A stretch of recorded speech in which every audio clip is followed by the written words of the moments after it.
lecture I'm going to give this morning is an incredibly important lecture because I believe the future of the human race is dependent on the right running of the hormones. How many couples can't have children? It's quite phenomenal, isn't it? What's the next question? Why? What's happened? What are some of the symptoms of a woman having a hormonal imbalance? Some of the symptoms would be a young girl getting her periods at the age of 9. Do you know what normal is? 16. How many girls do you find today getting their periods at 16? If you find a 100-year-old lady, ask her when she got her periods, she'll say 16. And you ask her when her girlfriend's got it, it will all be about the same age. We've actually forgotten what is normal. And if a young girl's getting her periods at 9, what's she thinking about at 13? Something she shouldn't be thinking about till she's marrying age. It's a little scary, isn't it? Childhood doesn't last that long, so we've got to make the most of it. Prolong it as long as possible. So a young girl getting her periods at 9 is a symptom of a hormonal imbalance. Very heavy periods, very painful periods, premenstrual tension, all symptoms of a hormonal imbalance. And then going a little bit further to endometriosis, to heart disease, to clots, to depression, breast cancer, uterine cancer, fibroids in the uterus, cysts in the ovaries. These are just some of the symptoms that a woman will experience with a hormonal imbalance. What about a man? Men also can have a hormonal imbalance. What are some of the symptoms? One symptom will be, it's called PD, penile dysfunction, inability to hold an erection. The current figures now are 50% of men over the age of 40 cannot hold an erection. What's happening? Low sperm count. Homosexuality, too much of the female hormone. Prostate. We didn't know what the word prostate meant 20 years ago. It's almost a household name today, isn't it? Prostate. These are some of the symptoms that a man will have of a hormonal imbalance. What I'm going to show you this morning is how the monthly cycle should run. Then I'm going to show you what throws that cycle out. And then I'm going to show you how you can get the balance back. Notice that our sex hormones are made from cholesterol, very important lipid. If someone's on cholesterol-lowering medication, they can be having a hormonal imbalance because they haven't got the cholesterol to make the hormones. Did you know also that our vitamin D is made from cholesterol? So these are two problems people can have on cholesterol-lowering medication. From cholesterol, the body makes pregnenolone. From pregnenolone, the body makes progesterone, and it's from progesterone that estrogen's made, from progesterone that testosterone is made, and from progesterone that our adrenal hormones are made. Our adrenal hormones are like our stress hormones, our fight and flight hormones. You can see that progesterone's a very important hormone. What I've got down here is the monthly cycle, and I'm going to explain the monthly cycle like a dance, because it is like a dance. Different players come onto the stage at different times of the month. In this dance, progesterone will be one of the star players, and progesterone will be wearing a green dress, and progesterone's nickname is Happy Hormone.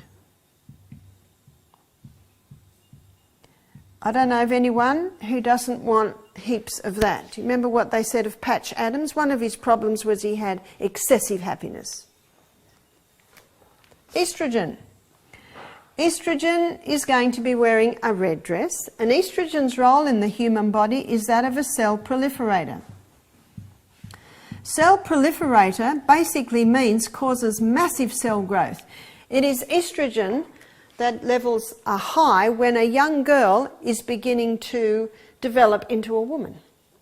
So estrogen's very important, but estrogen is like fire and water, good slave, bad master. Don't we love fires in the cold weather? But we saw what fires did in Marysville, and don't we love water? We can't live without water, but on the news at the moment, they're evacuating thousands from Queensland because of the floods. And estrogen is like that. It's like carbohydrates. Carbohydrates aren't bad, but out of control they are. Estrogen's not bad, but when the estrogen levels go too high, that's when problems arise. Let's have a look at this dance. Let's have a look at the monthly cycle. Day 1 is the day that a woman begins to menstruate. Day 1 of the cycle, progesterone levels are low. So progesterone is backstage, so to speak. Day 1 of the cycle, estrogen levels are low. But by day 7, estrogen levels are rising up until day 11, where estrogen is now the star player in the dance. Let's go to the stage where the dance is being played out, which is the reproductive organs of a woman's body. This is the uterus, these are the fallopian tubes, they're the ovaries, that's the cervix, and this is the birth canal or the vagina. Let's have a look at what estrogen is doing this time of the month. Estrogen, with being a cell proliferator, is causing massive cell growth in the lining of the uterus, causing the blood nest to develop, for the possibility of a little egg and sperm might meet and it will nourish. Estrogen is also causing massive cell growth in the ovaries to cause an egg to develop. Estrogen is also causing massive cell growth in the glands that feed the birth canal, releasing a lubricant. By day 14, a fully developed egg bursts forth from the ovaries. The little fingers on the end of the fallopian tube pull the egg up into the tubes, and the tubes are ever moving, ever pushing that egg upwards, upwards. There is no need for estrogen anymore, and estrogen's been given the message, you can go backstage now. Your dance has finished. The little hole where the egg bursts forth develops a blister, and that blister is called the corpus luteum. I'm drawing it in green because it is the main site of progesterone production in a woman's body. Can you see how important it is for a woman to ovulate? Because when she ovulates, her corpus luteum's developed, and when it's developed, it is the main site of progesterone, happy hormone production in a woman's body. What other effect does progesterone have? Because by day 14, with the production of corpus luteum, or the development of corpus luteum, progesterone levels rise. So progesterone is now the main player in the dance. Progesterone has a ripening effect on the lining of the uterus. I liken progesterone to the plasterers and the painters, putting the finishing touches on the blood nest.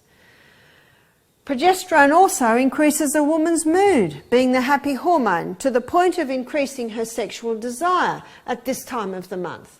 But progesterone also has an effect on the cervix. Let's magnify the cervix and I'll show you what's happening. The cervix usually looks like this with its two lips and a mucus plug.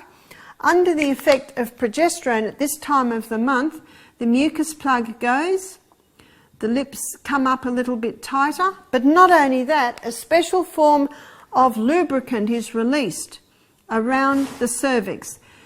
This lubricant is specifically designed to facilitate the entry of sperm up and into the uterus. So you can see the stage is set for the entry of man. Let's say man enters. What happens? Did you know that between 200 and 500 million sperm are released with one ejaculation? And some of the time half comes out, which means you're left with about half of that amount. If the sperm meet this cervix, they have a fair bit of trouble getting in. If the sperm meet this cervix, as soon as they hit that special lubricant, it almost grabs them and shoots them up into the uterus. And they've got a long journey. And some of them go down the wrong road, and some of them go down the right road. The ones that go down the wrong area, they basically die and get absorbed and taken away through the bloodstream. The ones that go down the right road connect with the egg. I saw a photograph one day of 15 sperm all trying to gain entry into an egg, but only one does. A girl said to me one day, "Oh no, with me two did. My sister and I shared the placenta." But the majority of time, one sperm gains entry into the egg. As soon as that sperm gains entry into the egg and the cells divide, with that division to produce the first 2 cells, did you know that the DNA is perfectly intact for the production of a new human being? Isn't that amazing? All the information in those first 2 cells of a new human being. Quite amazing. But the fallopian tube is ever pushing, so that little union travels down and eventually settles into the lining of the uterus. I was reading a book recently about this, and it was saying how at a certain stage those epithelial cells, they weaken a little bit so that that union can get in, and they shoot out 2 things like ocky straps, connect and pull themselves in. It's just fascinating what science can tell us about this. Isn't it a miracle that you and I are here when you have a look at everything that must be in place for a new human being? What happens if those cells connect and begin to divide to make a new human being, or pregnancy begins? Progesterone levels soar 200%. I've had ladies say to me, it was the best time of my life. I said, yes, your progesterone levels were very high. I was pregnant or breastfeeding non-stop for 14 years. I breastfed 3 months into every pregnancy. Some people go, oh, you poor thing. I say, no, it was wonderful. I did love it. Progesterone levels must have been nice and high. That helps. By the way, what would be the reason for postnatal depression? It would be a lack of progesterone. It actually can be that simple. And we'll look at that a little bit more in a minute.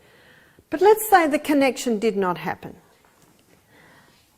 By day 26, progesterone levels are dropping. By day 26, estrogen levels too are dropping right down. So progesterone and estrogen now are going backstage.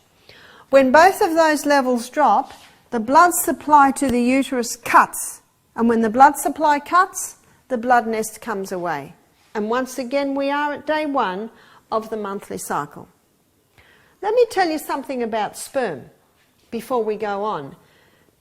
How does sperm survive? Because it is an alien to a woman's body. Well, when sperm goes through the prostate gland of a man, it takes on an immune suppressant property. So that when sperm goes into a woman's immune system rises to attack. The immune suppressant property of sperm knocks her immune system back and survives. But did you know that woman's body has memory? And every time her husband enters her, the immune system rises and goes, oh, it's okay, it's husband. We'll just stand back.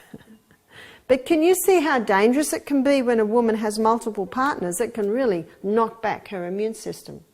What about a pap smear?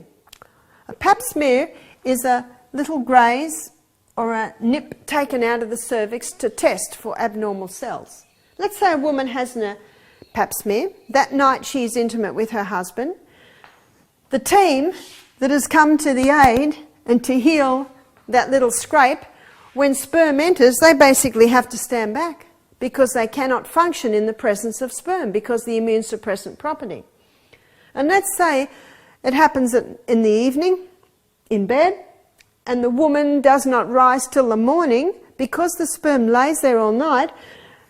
The team can't get back on healing the cervix. Now let's say she's not till the morning. Let's say she's a very sexually active woman. It's happening 2 nights out of 3. 6 months later, she has a pap smear and they just happen to take it on the same area, abnormal cells. What caused the abnormal cells? The first pap smear that was never able to heal. A woman should be told that for 4 weeks after a pap smear not to allow sperm to enter her. Would it take 4 weeks to heal? Not in a healthy woman.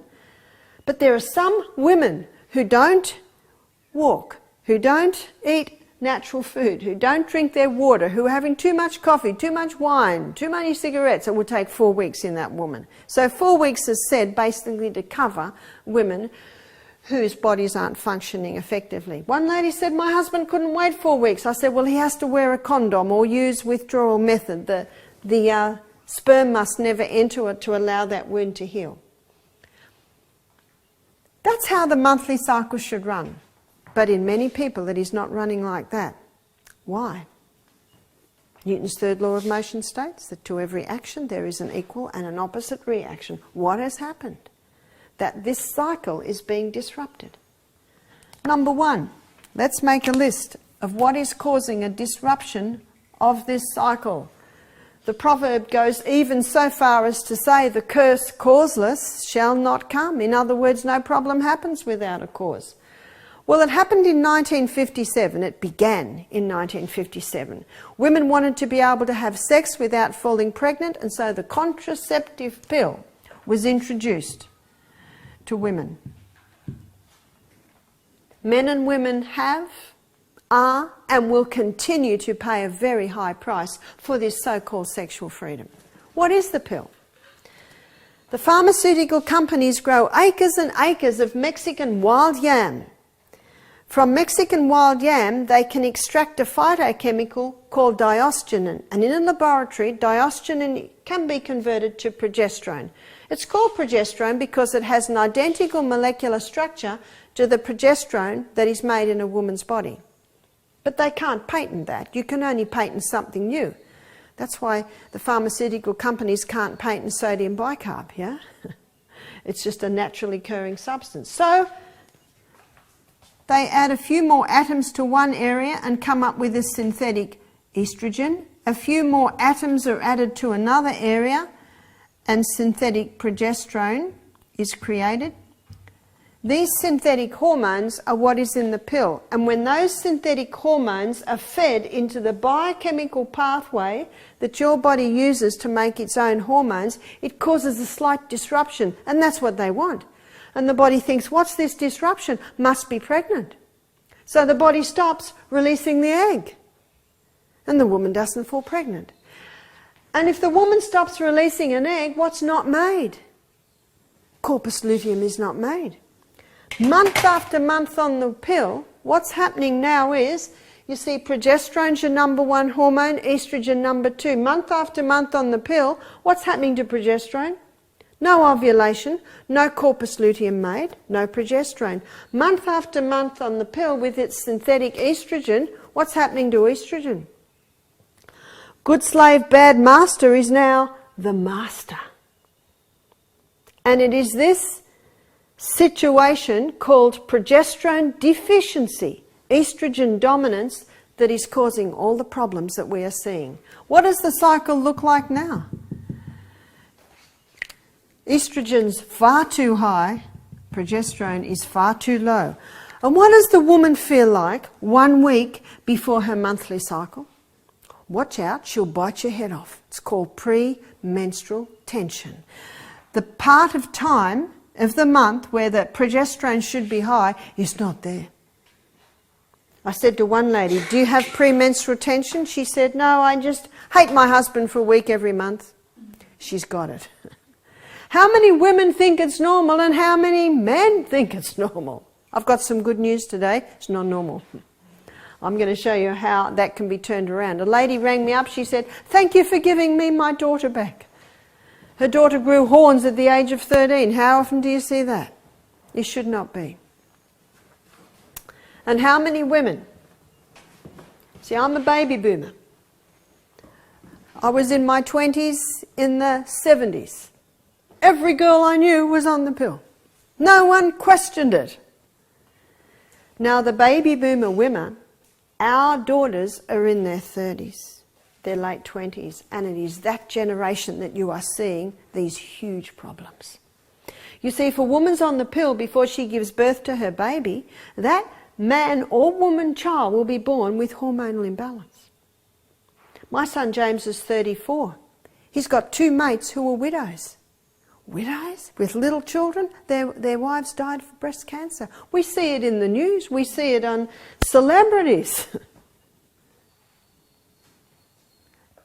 And then the woman goes through menopause. So the baby boomers are going through menopause now, and what's happening? They're having terrible trouble. I say to a woman, it's because you were on the pill. She said, no, that was 30 years ago. I said, that's right. The cycle was thrown out then, the levels were thrown out then, and unless something happens to tip them back, and that's where they stay. And so the doctor puts the woman on hormone replacement therapy. And the hot flushes go away. What are the hot flushes? Too much estrogen. Estrogen causes capillary dilation and all the blood rushes to the skin and the woman's hot. The husband knows because that's when all the blankets get thrown off and then 5 minutes later they're back on again. Some women with high estrogen get migraines at period time. That's capillary dilation in the head. Some women don't get the flushes, they'll get the migraines. But I tell you what's almost across board in women in their 50s today is depression. What is it? It's a lack of the happy hormone. I've seen many women get off their antidepressants, re-establish their life by balancing out their hormones, getting the progesterone levels back where they should be. And we'll look at that in a minute. So what happens with HRT? Because HRT is more of these synthetic hormones. Why does it stop the flushes? It tricks the body into thinking it's pregnant, so it puts its energies back into the uterine breast area. One lady said to me, 6 years on HRT, a lump developed in her breast. She had breast cancer. The doctor took her off HRT immediately. Why did he do that? He knows. He knows it causes breast cancer. So you say, why do you do it? And he will say, she was suffering and it brought her relief. Because not every woman will get breast cancer, but a high amount do. One lady said to me, I'm on HRT, I love it, it makes my life bearable, I'm willing to take the risk. But what most people don't realise is there's a third option. Most people think you suffer or you take the drug with its side effect, but there is another option. And because the pharmaceutical company cannot patent progesterone, then most doctors are unaware of it.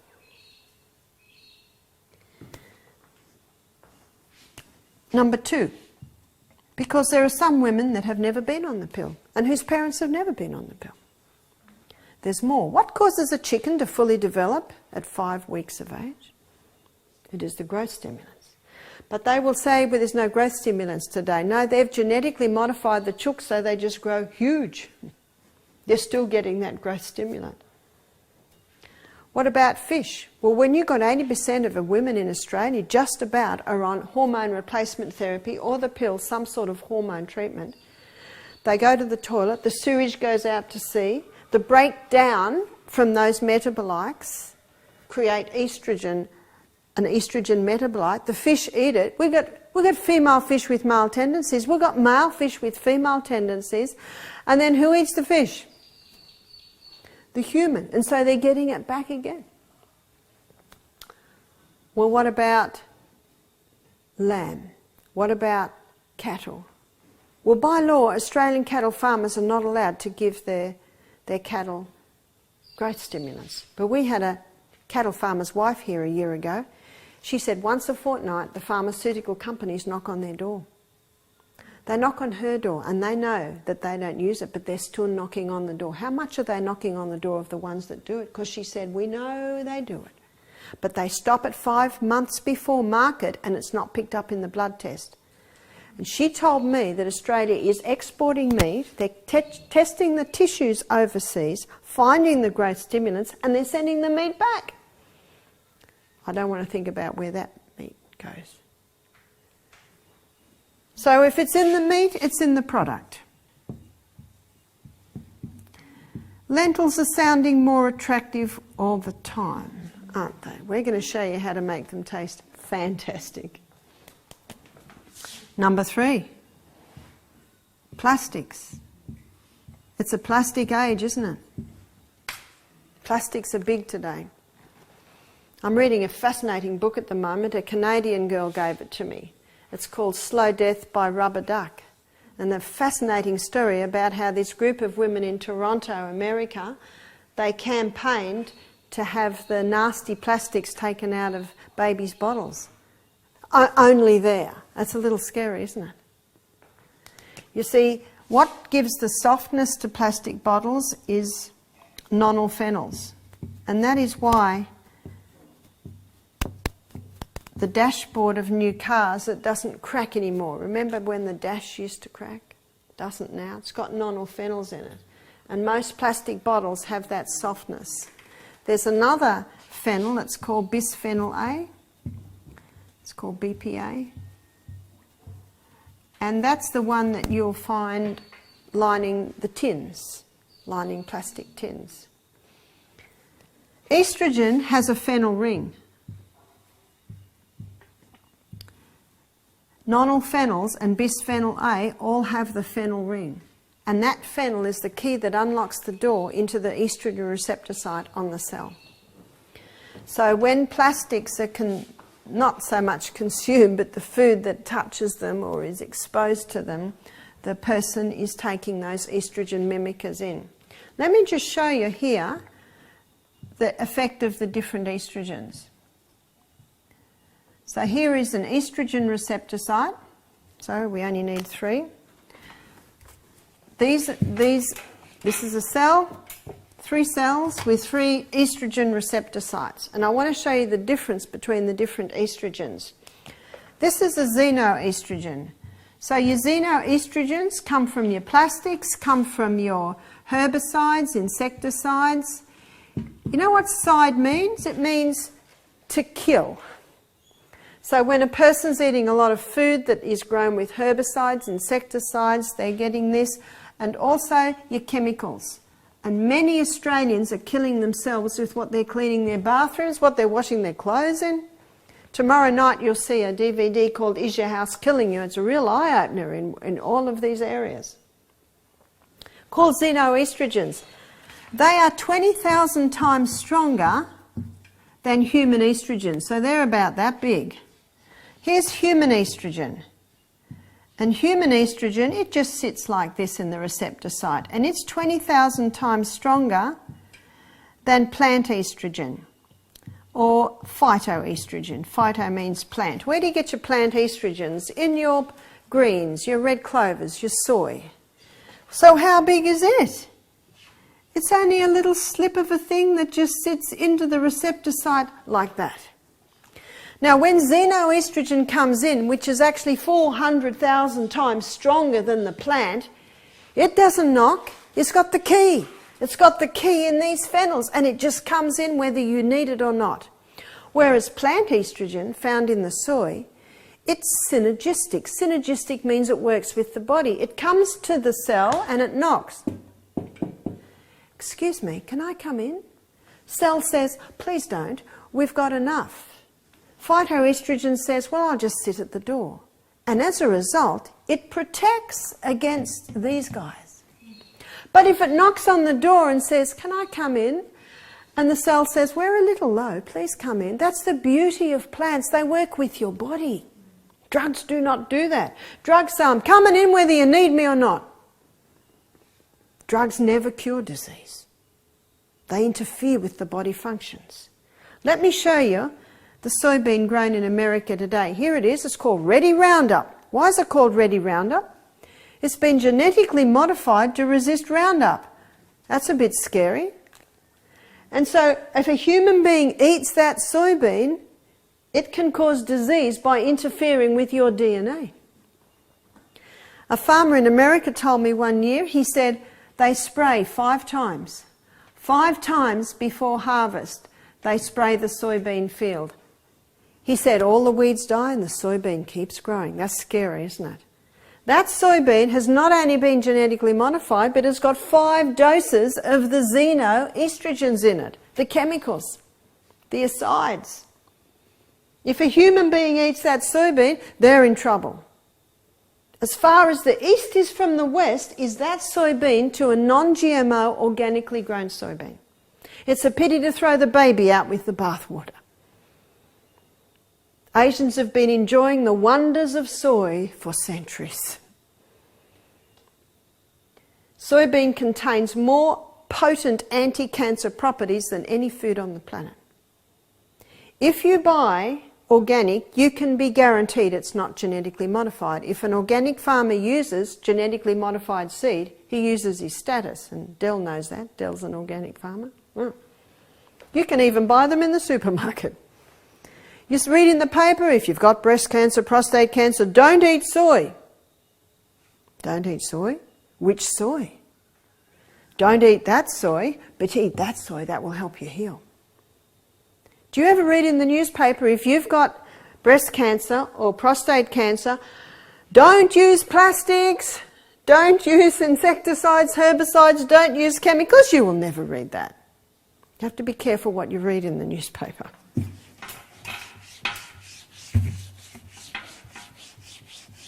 A friend of mine did a thesis on soy. When people ask her the soy question now, she says it's as simple as this. I say to them, God made soybean good, man mucked it up, end of question.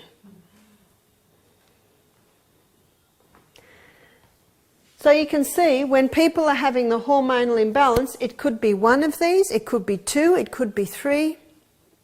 In every case, I find there are different threads that are coming together to create the situation. Get the chemicals out of the home. They're dangerous. Have a chemical-free home. You'll be the winner. If the human body was designed to heal itself, then all we have to do is give it the right conditions and the balance will come back. And that is absolutely true with the hormones.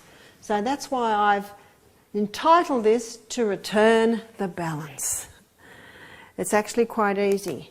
Number one, you've got to turn the tap off. Eliminate everything that could be causing this. Eliminate the pill. Well, how are we going to stop having babies cropping up everywhere? Well, there are natural methods of birth control. My daughter Jessica mastered the natural methods of birth control so that her and her husband Matt had a great 4 years together before the little darling ones appeared. Because if there is a relationship's not established, those little ones can almost make or break a marriage. So what are the ways? Well, sex is 2 parts, so contraception should be 2-part. With a woman, there are 3 signs that she is ovulating. One is that her temperature changes.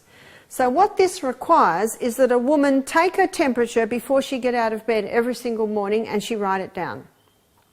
And she will find as the month goes, the temperature will go up and down just a little, then it'll drop and then go up onto a higher plane. Now that drop and up onto a higher plane, when a woman does it every day over a few months, she'll start to see the pattern. Dropping and going up onto a higher plane is an indication that ovulation has begun. That's one sign. The second sign is testing the vaginal mucus. Most of the time the vaginal mucus is thick, white, but at this time of the month, progesterone high, it becomes a lot more profuse and it's very clear and sticky. So she will also note that. And the other sign is that the cervix changes, and that can be simple as checking that every day and noting that, the changes that are happening in the cervix. These 3 signs coming together are basically a foolproof way of knowing when a woman's ovulating. We've heard of the rhythm method, the Billings method, but this is the only one I know that actually takes the whole 3 signs that all come together. Most women will ovulate from about day 14 to maybe about day 23, 24. So you can guess, but sometimes accidents happen with guesswork.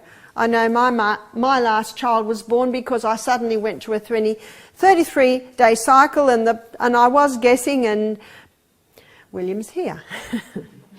So it takes the guesswork out of it a little bit. So for a man, he masters the art of withdrawal or uses condoms just at that time. And that is how Jess and Matt had a great 4 years before babies came. I guess 3.5, there was 9 months of pregnancy there. So that's how you can eliminate the pill. My daughter Jessica says it like this. She says women should be taught that they're born with a treasure. This is my romantic daughter's way of explaining it. They're born with a treasure and they're sacred. They're to sacredly guard that treasure. They're not to let robbers take the treasure or they'll just stomp it into the ground and won't value it at all. And she is to present her treasure to her king, the man that has just promised to lay down his life for her in the wedding ceremony on the wedding night.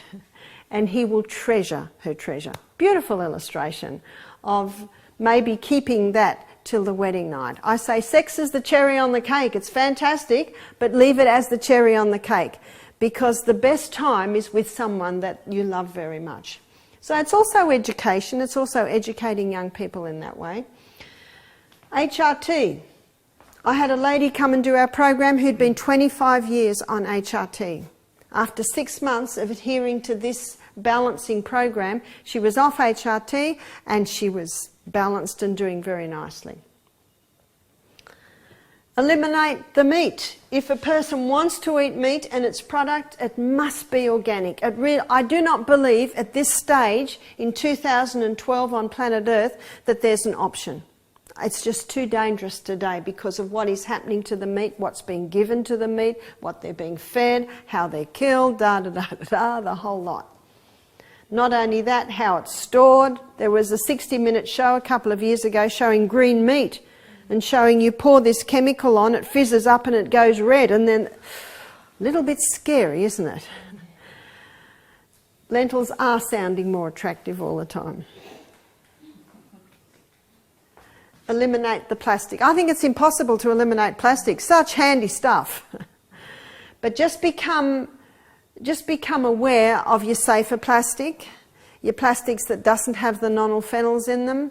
The harder plastic usually doesn't have the nonylphenols in it. You've got to read your labels, go to glass, even go to the second-hand shop. They've always got a huge box of big glass jars right up the back. You can also get Pyrex containers with Tupperware lids. The problem is when the plastic's heated. So if you've got a hot leftover stew in your little Pyrex, put a little china plate on top till it cools and then maybe put your plastic lid on top. You can pay 10 cents in Target and get a starch plastic bag. When I was in Samoa a few years ago, all their plastic bags are biodegradable. I thought, well, if Samoa can do it, why can't we? But that was 8 years ago, and there's a lot more biodegradable plastic happening today. So just be very mindful of that. I think one of the scariest things is when children are being fed altered cow's milk, which is what all your S26, etc., are, in plastic bottles heated up in microwaves. That's a little scary. Those babies will all be having endocrine problems by about the age of 9 and 10. That's why education is powerful. And it was exciting reading in Toronto, all these ladies with their little prams and slings making this protest against the phenols in the babies' plastic bottles. And it was basically, and they're not there now. It's just often getting someone who will actually pull all that together, isn't it? And they always make a decision quickly when the babies are crying and running under the table and let's get this over and done with. Aside, side means kill, go organic. The more people in Australia that demand organic, the more organic there will be. Where's your dollar going? Be very careful whose pocket your dollar goes in. I'm fussy on where my dollar goes. I'm not interested in supporting the multinationals. Go for your organics, because as I said, the more people that demand them, the more they will be. And get a fork and log into the Lost Seed on the internet. It's a fantastic non-hybrid, non-GMO group of seeds from a friend of mine in Tasmania named Karen Martin. And I have never had such a strike rate with these seeds, 99.9% strike rate with the Lost Seed. And with every packet you get, she'll give you the whole history of where this lettuce came from or where this, and it's beautiful food. Chemicals, get the chemicals out of your home. Do you know, you can save so much money. All you need to do at the supermarket is buy a 2-litre bottle of white vinegar and a packet of sodium bicarb. They're about $2.50. Oh, and a little thing of gumption. That's about all you need. We had a green cleaner do our program. She said, I use 3 products, sodium bicarb, vinegar and Enyo cloths. You know, the microfiber cloths? That's all she uses. Well, what do you use for antibacterial? We don't need antibacteria unless we've got bacteria. And it's only there if the house is not clean. Most people are killing themselves with these antibacterial. How many bugs are in the hospitals today are immune to all the antibacterials? They're actually just not doing it. Do you know Florence Nightingale had no antibacterial? She just cleaned it up. Number 2. Your liver has the ability to detoxify you from excess estrogen. So part of getting the balance back is getting rid of the excess estrogen. Your liver takes estrogen down one of two pathways. One pathway is the hydroxy 2 pathway. The other pathway is the hydroxy 16 pathway. Now, if the estrogen goes down the hydroxy 2 pathway, it is taken out of the body. If it goes down the hydroxy 16 pathway, it comes back into the body 100 times more toxic. Let's call it highway 2 and highway 16. We don't want highway 16. When I memorise things, I use little keys. 16's complicated. We don't want the complicated one. You want the highway 2. So what I'm going to do now is give you a list of herbs and foods and vitamins that will encourage highway 2 and discourage highway 16. Cabbage. The cabbage family contain indoles. And indoles are phytochemicals that stimulate highway 2 and discourage highway 16.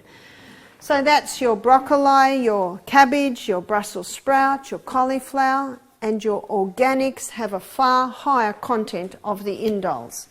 Flaxseed and chia seed both contain lignans. Lignans are another phytochemical that encourages highway 2 and discourages highway 16. Licorice. I'm not talking about Darryl Lee, I'm talking about the herb licorice. Have you ever had blackadder? It's a herb tea bag that's got peppermint, licorice, aniseed. Very nice. Might be as simple as having 1 or 2 drinks of that a day. But if you have high blood pressure, eliminate the licorice, because if your blood pressure's high, it can boost it up again. And vitamin B6, vitamin B9, vitamin B12. These 3 vitamins have the ability to encourage highway 16. Discourage highway 16, encourage highway 2 in the pathways in the liver. We have been giving you a mix that's called Super B. And it has B1, B2, B3, that's for your energy cycle, B6, B9, B12, to encourage highway 2 and discourage highway 16. So great little mix. And number 3, Australia sells a cream called the Anna's Wild Yam Cream. And the Anna's Wild Yam Cream contains the phytochemical diosgenin. And when diosgenin is absorbed through your skin to the fat cells, which is what you do with this cream, it stimulates the biochemical pathway that your body uses to make its own progesterone. The wild yam cream doesn't contain progesterone, but it has the starting blocks to stimulate your body to make its own. You'll find on the website some people will claim it's only the progesterone cream that you can use. It's illegal to prescribe progesterone cream in Australia. It's illegal to sell it. In America, you can buy it off the shelf. But when I go to America every year, I meet women who've been on this progesterone cream for a couple of years and it's not doing it. That's because if you put something into the body that the body makes, the body gets lazy. It says, I don't have to make this anymore. There's enough coming in. So the Anna's Wild Yam Cream is actually superior, because it stimulates this pathway that your body uses to make its own. The Anna's Wild Yam Cream needs to be applied by a woman twice a day, every morning and every night. So the easiest thing is to put it next to the bed. Wake up, there it is, put it on. Before you go to bed, see it again, put it on. And women will apply approximately 1/3 of a teaspoon. It's a good idea, the first time you do it, to get a teaspoon, level it off, take 1/3 out, have a look, and then you've got some idea what to be doing every morning and every night. Where is it applied? To the tender parts of the body. Maybe the face this morning, the neck tonight, the chest tomorrow morning, inside of arms another time, abdominal another time, inside of thighs another time. You alternate the spots. And a woman will apply it 3 weeks a month. If a woman is menstruating, she applies it for the 3 weeks that she is not menstruating. So you will see the 3 weeks she applies it is the time that the progesterone is naturally high. If a woman has finished menstruation, she just chooses 1 week a month where she does not apply it. Some women find it much easier to eliminate the first or the last week of the month when they apply it. How long would a woman need to be on it? Maybe a year, maybe 2. Your body will tell you. One lady was on it for 1 year. Her blood loss halved every month when she went on it. She was bleeding too much. She said after a year she stopped. She was menopausal age and hot flushes started to come. So she went back on the cream. She tried another 6 months later and the flushes didn't appear. Can you see that? If you stop it, the symptoms return. What's the body saying? A little bit longer, please. One lady said to me, I've been on it 6 years, is that a problem? I said, no. There's no known toxic dose of progesterone. There's certainly a toxic dose of estrogen. I don't think I've met anyone that's too happy. Yeah, can you get that? So basically you're the doctor there as to how much that you need. I was talking to one girl, she said every month her breasts almost double in size. She went on the Anna's Wild Yam Cream and in 1 month that was easing right down. I can't predict how long it will take. For some people it might take 2 months before they see symptoms subsiding. For some people, they see symptoms subsiding within a couple of weeks. Even though it may take a couple of years for the balance to get back, the symptoms can start to be relieved actually quite quickly. How old does one have to be? When I was in the Bronx in 2004, I put a 9-year-old girl on it. Why a 9-year-old girl? She had breasts and she was menstruating at 9. That's a symptom of the hormonal imbalance. I met a woman in her 90s who was on it. Why was she on it? Well, she had osteoporosis and progesterone stimulates bone-building cells. So if you're between 9 and 90, you're eligible. What about men? Because men are not cyclic, they apply the cream once a day and they don't have a break.